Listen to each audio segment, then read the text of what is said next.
সম্প্রতি উড়িষ্যার বালেশ্বরে যে ট্রেন দুর্ঘটনা ঘটে, আর সেই ট্রেন দুর্ঘটনায় যারা নিহত হয়েছেন সেই নিহত পরিবারের পাশে দাঁড়ালেন একাধিক মানুষজন।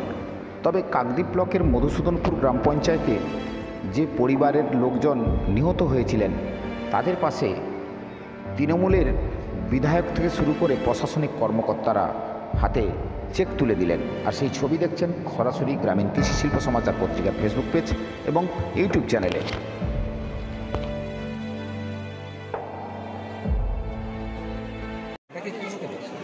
দুর্ঘটনা যখন বলছি তখন দুর্ঘটনা এবং অ্যাক্সিডেন্ট হিসেবেই আমরা এটা ধরছি, এবং এখানে আমার আলাদা করে কিছু বলার নেই, কারণ এই ছোট্ট ঘটনা বা অ্যাক্সিডেন্টের জন্য এতগুলো জীবন যে নষ্ট হলো সেটাই ভেবে ভীষণ খারাপ লাগছে। খারাপ লাগার জায়গাতেও নেই, মানে অনুভূতিটা ঠিক কী বলতে পারবো না, কারণ আজকে এখানে আমরা বিভিন্ন জায়গায় ঘুরছি যারা আর কি যাদের আমরা হারিয়েছি এই দুর্ঘটনায়।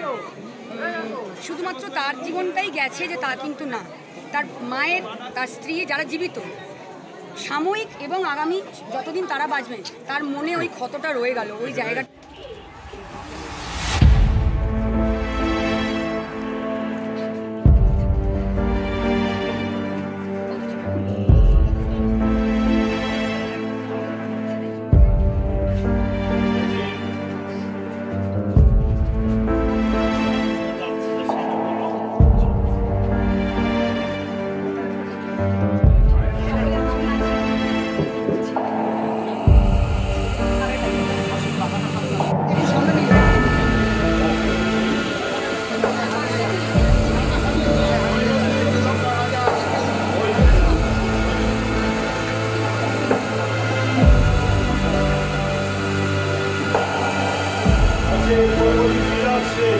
Grazie.